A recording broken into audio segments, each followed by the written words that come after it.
Olá pessoal, tudo bem? Passando aqui, chegando no terceiro ponto da nossa conversa, a gente que veio tematizando sobre educação e colonização no Brasil, depois pensar a pedagogia como uma orientação política, prática para a emergência de uma descolonização.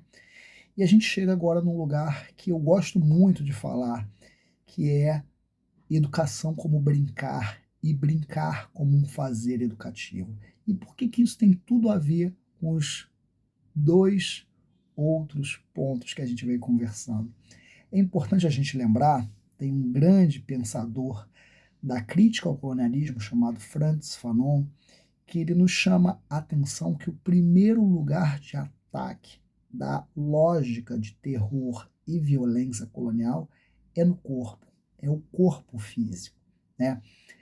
E eu acho que é importante a gente lembrar algo que eu tenho apostado muito, que educação não é um fenômeno que acontece fora daquilo que a gente consegue sentir, perceber como sendo corpo.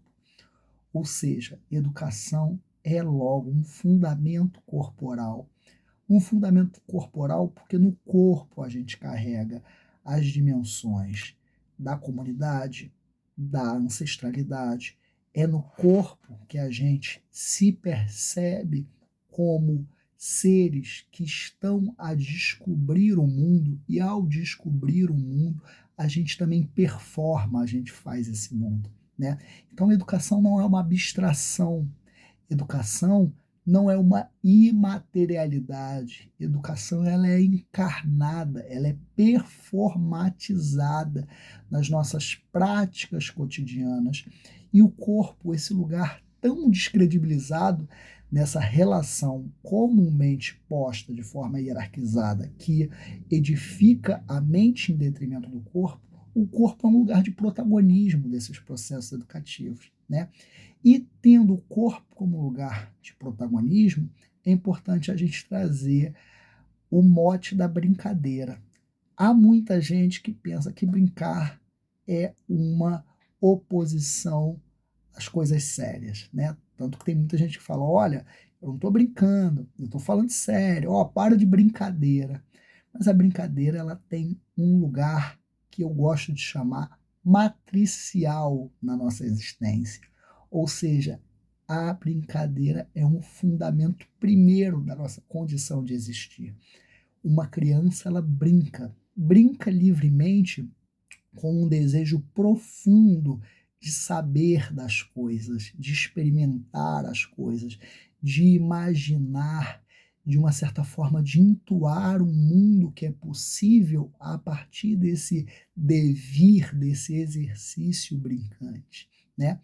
E por que a gente vai perdendo isso? Essa é uma questão. Tem algo que eu gosto muito de falar com as minhas estudantes, principalmente as estudantes do curso de pedagogia, é o que nós deixamos de sentir quando nós nos tornamos adultos. A gente vive, né, nessa pregação de que o mundo adulto é um mundo credível, em detrimento dessa descredibilização do ser criança. Mas é importante que a gente lembre o seguinte: se a condição de brincantes é uma condição primeira, é matricial da nossa existência, ela é tão necessária para que a gente viva no mundo, por que a gente perdeu isso? Uma das hipóteses, a gente perde um tanto quanto disso porque nós nos tornamos adultos, né? E a palavra adulto, ela está profundamente relacionada com uma ideia de adulteração. Nós nos adulteramos, nós deixamos de ser criança para nos tornarmos algo que a gente não sabia o que era, mas que o mundo nos diz que é muito importante. Por isso que a gente comumente reproduz o equívoco de perguntar para a criança: o que você quer ser quando crescer? O que você quer ser quando crescer? Você quer ser médico, professor? Você quer ser o quê? Onde, na verdade, a criança já é em potencial. Ela já é do ponto de vista ancestral. Ela já é do ponto de vista de um projeto, de um plano cósmico. Uma existência em performance que vai sempre se refazendo.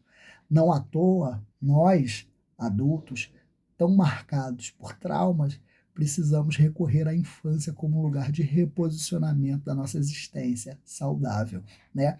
Então, nesse sentido, é importante a gente lembrar que brincadeira é coisa muito séria, que a brincadeira, ela, de uma certa forma, disponibiliza o corpo, a comunidade, a memória, para um outro sentido da vida que não é um sentido meramente utilitário, que não é um sentido só vinculado ao trabalho, à produção, ao consumo, ao descarte. Daí, para que a gente brinca? A gente brinca para quê? Qual que é a finalidade de brincar? A finalidade da brincadeira é o quê? A alegria, é o fortalecimento comunitário, como diz um grande mestre brincante, mestre Roquinho. Qual que é a finalidade da brincadeira? A finalidade da brincadeira é nos fazer plenos. E a vida, ela é uma instância da plenitude, né? Então, nesse sentido, brincadeira e educação são fundamentais de caminharem juntas como princípios primeiros de uma disputa profunda de defesa da vida, em comunidade, em ciclicidade, com toda a sua diversidade, com todas as suas formas de expressão potente daquilo que ela é, um grande sentido da existência.